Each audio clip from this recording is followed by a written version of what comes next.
Hi, in this video, I want to share some of the best practices that I have been following with my writers, which gave me a better results. So you may be surprised to see some of the practices are in contradiction to a general practices or most of the other bloggers may be following, but these are the practices that gave me better results. So that's the reason what I have been following, and I thought of sharing with all of you. So let me get started. The first one is I don't give the deadlines, rather, I ask for the deadline. So, what it means? Whenever we assign any task to anyone, the first question they ask is what is the deadline? And writers are also not exception. The moment I assign an article to any of the writers, the first thing they ask is what is the deadline? The moment I get that question, my response to them is I ask them, you tell me how soon can you deliver, ensuring the expected quality standards. So why do I do this? The reason is the most of the writers that work with me are either freelancers or part-timers. They are not full-time employees. So that means they have their own commitments and they have their own other responsibilities.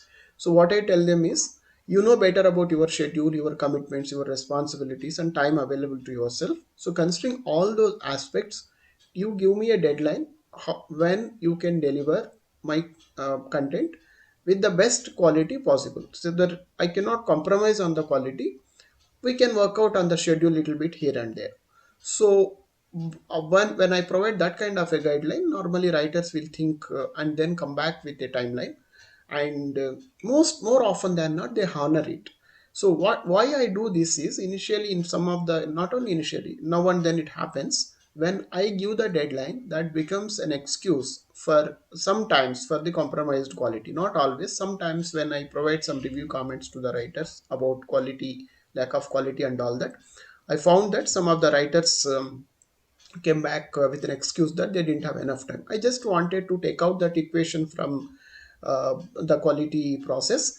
So I just want to take out that excuse from the equation completely, and want them to focus completely on the quality. That's the reason I tell them, I ask them to provide me the deadline rather than I enforcing a deadline.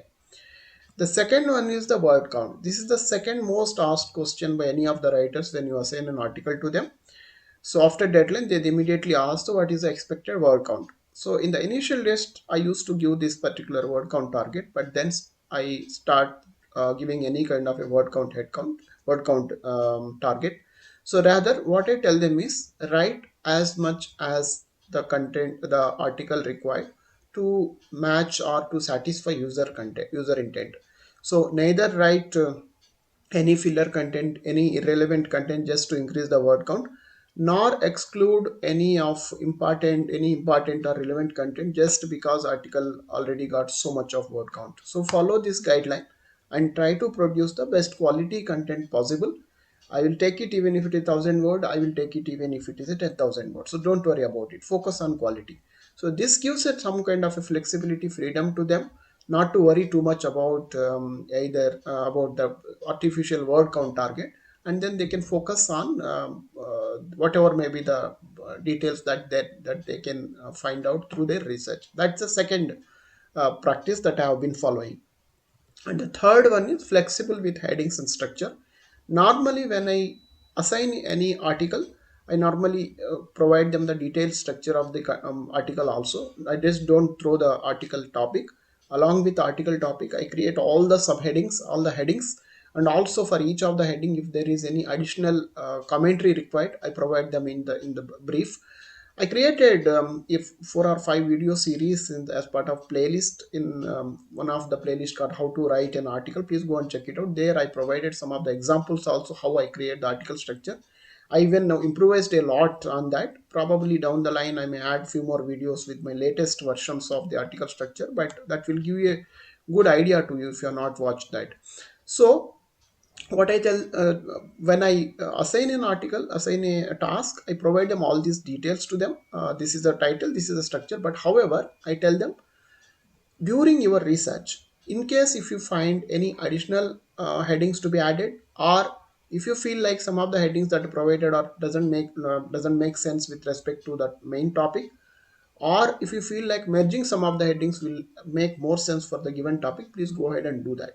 So the reason for telling this is I come up with this article structure with by doing it a high level analysis. But when the writer actually dig further, do a very detailed analysis, they will have a better idea on the topic. So in case they have any suggestions, I want to keep that channel open rather than they just going and filling each of the section as the fill in blanks. Instead of that, I tell them focus on providing the best content, keeping in mind the main topic. Then that's all the subheadings are to just to meet that objective. So there, if you want to make any kind of a changes, be open, be come back, and then we can very well do that. And a lot of times actually writers come back saying advising me some additional topics or taking out some of the topics and all those things. So that's another thing that I follow. The next one is I don't enforce any of the writer to write a certain topic mandatorily.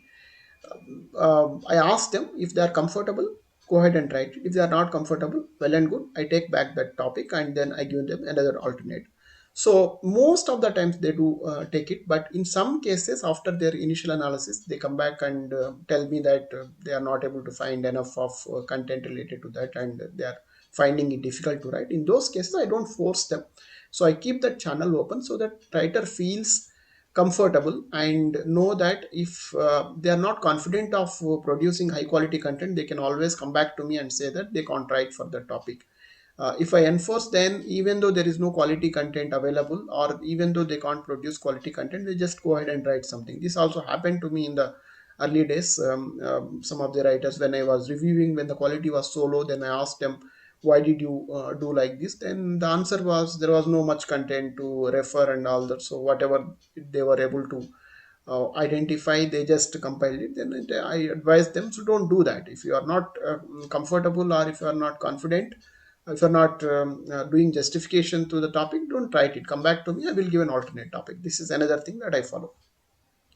The last point is no SEO. This is the big, this is very unusual. So most of the bloggers ask writers to follow certain SEO standards. Of late, I tell them forget about SEO. So don't worry about it. SEO means basically the keyword stuffing, keyword density, and all these things are there.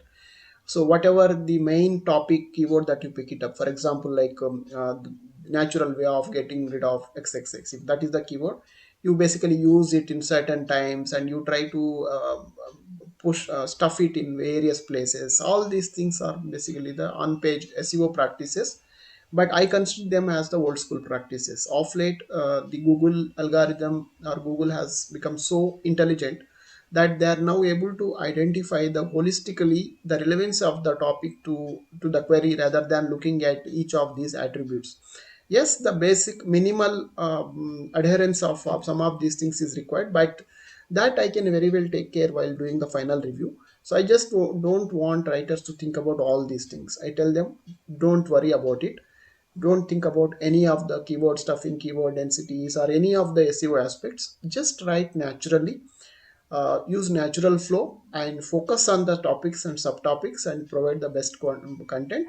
And I take care of all if any of the minimum SEO requirements that are required. That's another guideline that I provide to them, so that they just focus on the quality of the content quality rather than any other constraints.